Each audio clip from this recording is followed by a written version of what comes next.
Now listen closely. Many people over 60 believe their digestive issues are just aging.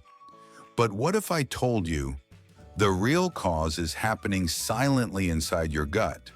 And what if I told you it's fixable? Today you will learn the 5 golden rules that transform gut health after 60, backed by Harvard, Stanford, and Johns Hopkins research. And trust me, once you understand these steps, everything changes. Now pause for a moment, because what I'm about to say may surprise you. Let me start with a real case. Margaret, 67 years old. For 15 years, she took a daily probiotic. Her doctor recommended it. She followed it faithfully. But the results? Her digestion got worse. Bloating increased. Constipation became chronic. So what went wrong? You see, where probiotics were not the problem, the missing puzzle pieces were. Your gut is your second brain, and most people after 60 are feeding it the wrong way without realizing it. Today I'm going to show you exactly how to fix that. Before we begin, tell me in the comments, how old are you and what digestive issue bothers you the most? We read every comment and reply with personalized suggestions. Now, let's begin. Rule 5, fermented foods. Fermented foods can be powerful if used correctly. Kefir, yogurt, kimchi, kombucha. These foods bring good bacteria into your gut. But here's the catch.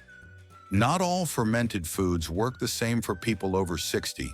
A major Stanford study on adults 60 plus found 15% increase in gut diversity, 22% reduction in inflammation after eating 200 grams of traditional fermented food daily for 10 weeks.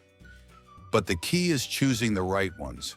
Kefir, 3 times more probiotic strains than yogurt. Traditional pickles, brine-based. Rich in lactobacillus kimchi, more than 200 types of beneficial bacteria. But remember Margaret? Her problem wasn't the probiotic, it was this. She still ate sugar, processed foods, and skipped fiber. Fermented foods work only when bad habits are removed. And in a moment, you'll see the rule that makes them 10 times more effective. Now let's unveil the forgotten hero. Rule 4, prebiotic fiber. Prebiotics are not bacteria, they're food for bacteria. Without them, probiotics cannot survive. Researchers in Illinois tested 3 groups. Group A, only probiotics, 8% improvement. Group B, only prebiotic fiber, 34% improvement. Group C, both, 61% improvement. So yes, most probiotics without fiber, a complete waste of money. Best prebiotic sources, onions and garlic, rich in inulin, green bananas, resistant starch, oat bran, beta-glucan apple skin, pectin. But start small. Increase gradually to avoid gas and bloating. And now, the rule that many seniors never hear about. Rule 3, post-antibiotic rehabilitation. People over 60 use antibiotics 3 times more than young adults. Antibiotics save lives. But for the gut, they are a disaster. A Mayo Clinic study showed just 1 round can destroy 40 to 60% of gut bacteria, and some never return. A real example. Robert, 68, took antibiotics for a lung infection. The infection went away, but he suffered diarrhea, fatigue, and bloating for 6 months. Why?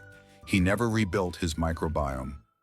The correct recovery protocol: high-dose probiotics, 50 plus billion CFU, 2 to 3 hours after antibiotics. Daily fermented foods, rotate types, double prebiotic fiber intake, 25 to 30 grams daily. Continue for 6 weeks. Clinical results: microbiome diversity restored by 87% after 6 weeks. But the next step might shock you. Rule 2, intermittent fasting and time-restricted eating. Your gut needs rest. Yet most people eat from 7 a.m. to 10 p.m. nonstop. A UC San Diego study found, with an 8-hour eating window, 44% increase in microbiome diversity, 38% drop in inflammation, 29% improvement in gut barrier strength. Fasting triggers autophagy, the gut's self-cleaning mechanism. How to start. Week 1. 12-hour window, 9 a.m. to 9 p.m. Week 2. 10-hour window, week 3 plus 8-hour window, 12 p.m. to 8 p.m. Just like that, digestion improves, bloating fades, energy rises. And now, the #1 rule that shocked even Johns Hopkins researchers. Stress and the gut-brain axis. Your gut talks to your brain, and your brain talks back. This two-way network is called the gut-brain axis, connected by the vagus nerve. A 2023 Johns Hopkins study found seniors with high stress had 73% lower gut diversity, 89% higher inflammation, 54% more digestive problems, all because of cortisol, the stress hormone that weakens the gut barrier. But here's the good news. Only 12 minutes a day can reverse this. Proven strategies: deep breathing, 4 to 7 to 8 technique, nature walks, 30 minutes 3 times per week, meditation, 10 minutes per day, social interaction, boosts oxytocin. Barbara, 77, applied these steps. Her IBS symptoms improved 80% in 6 weeks. Her microbiome diversity nearly doubled in 3 months. Stress is the acid that destroys your gut garden. Remove it, and everything starts to grow again. Now I have a challenge for you for the next 30 days. 1 fermented food daily, 20 grams, prebiotic fiber, 8-hour eating window, 12 minutes deep breathing, record your sleep, digestion, mood, energy. You will see the transformation. Share your results in the comments. Show people your transformation. And now the question is, if your gut health is the one thing that could extend your life by 10 to 15 years, which rule will you start applying today? Share your thoughts in the comments. And if you truly want to master health by understanding how the body really works, make sure you subscribe, hit that bell, and turn on all the notifications so you never miss a life-saving video.